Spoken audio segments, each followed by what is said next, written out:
va avoir du montage à faire. Aymeric est là, toujours pour nous prendre quelques images de Mehdi. Donc on a un reporter, un Antoine de Maximi, qui fait un peu d'inside pour Hype et qui se promène. On a vu New York, on était à Miami et on va aller du côté des universités noires américaines pour comprendre un petit peu philosophie, fonctionnement et puis voir aussi un peu quels basketteurs sont passés par ce type d'université. Ok. Bienvenue dans la Chronique Fraîche. Aujourd'hui un épisode un peu particulier. Je suis en compagnie de Jordan qui est un athlète D1 de football américain ici à Daytona en Floride. Il est dans la faculté de Bethune-Cookman qui est une HBCU, une fac très importante puisque HBCU ça veut dire Historical Black College and University. Ces universités qui permettaient aux Noirs avant les années 60 d'accéder à l'éducation supérieure et donc au sport. Comprenez que 50% des médecins ou des dentistes ou des avocats noirs américains aujourd'hui en 2022 sont passés par une HBCU. Donc c'est vraiment très important culturellement et ça a permis vraiment de faire bouger les choses. Jordan lui joue au football, a des rêves de NFL et son quotidien, il va le partager un petit peu avec vous pendant cette chronique. On y va.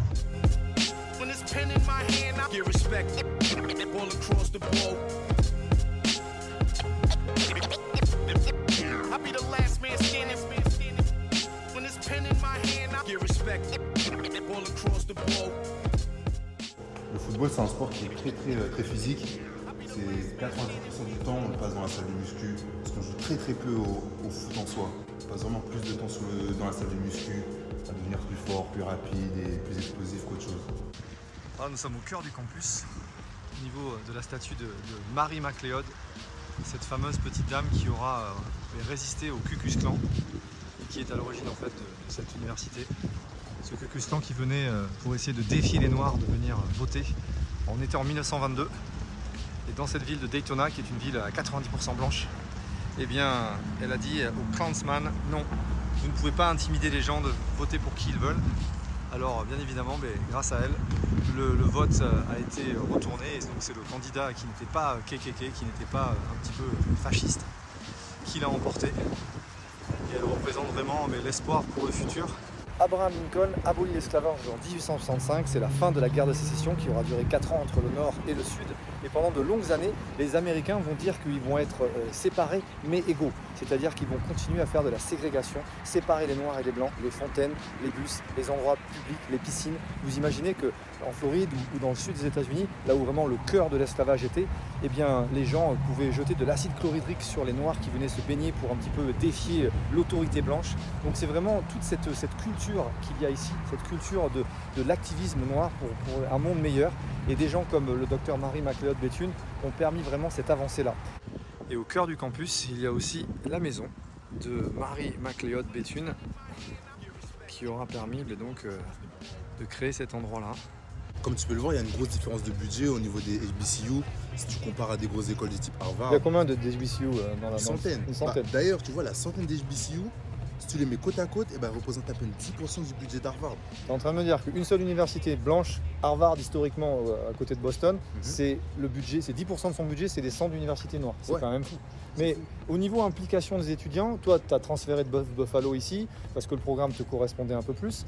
Mais est-ce que socialement c'était un acte engagé? Est-ce que tu trouves quand même qu'il y a vraiment une implication des athlètes afro-américains pour ces HBCU à nouveau? Est-ce que ça repart?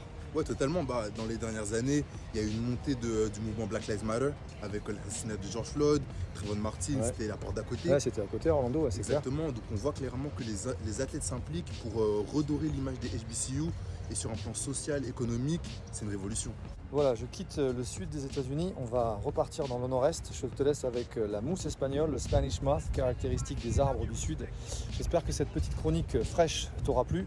Tu en sauras un petit peu plus maintenant sur les HBCU. J'espère que ça te donnera envie de gratter davantage sur cette histoire fantastique des États-Unis à travers le sport. À bientôt sur Hype et à bientôt dans Sport en France.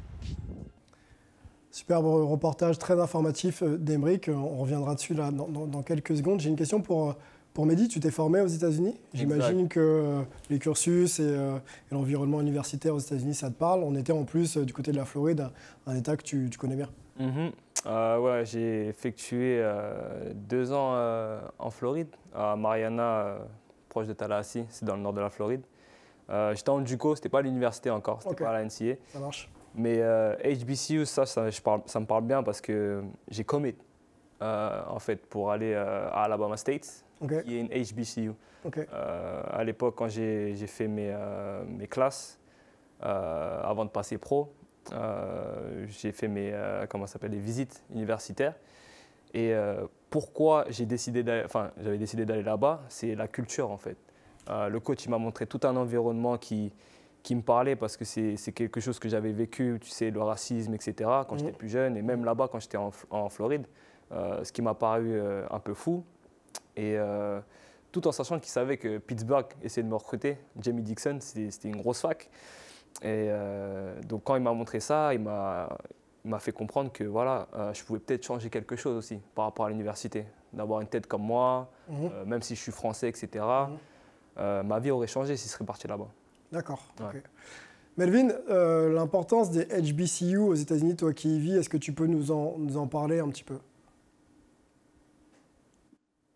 Ouais, bien sûr. Bah, c'est ce que disait un peu Mehdi au niveau de au niveau de la culture. On sait que la ségrégation n'existe plus, ou en tout cas n'est plus légale aux États-Unis, mais le racisme, en particulier dans le sud du pays, est éminemment présent, malheureusement.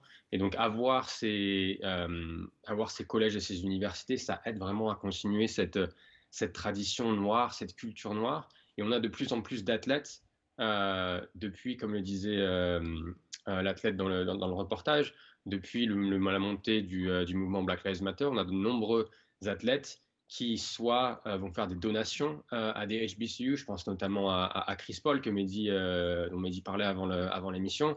Steph Curry a aussi fait des donations pour essayer, par exemple, d'avoir des programmes de golf dans certains HBCU. Et on a un seul joueur actuellement qui est présent, qui est passé par un HBCU, qui joue en NBA, c'est Robert Covington, qui joue aux Clippers et qui vient d'ailleurs de signer un nouveau contrat avec les Clippers.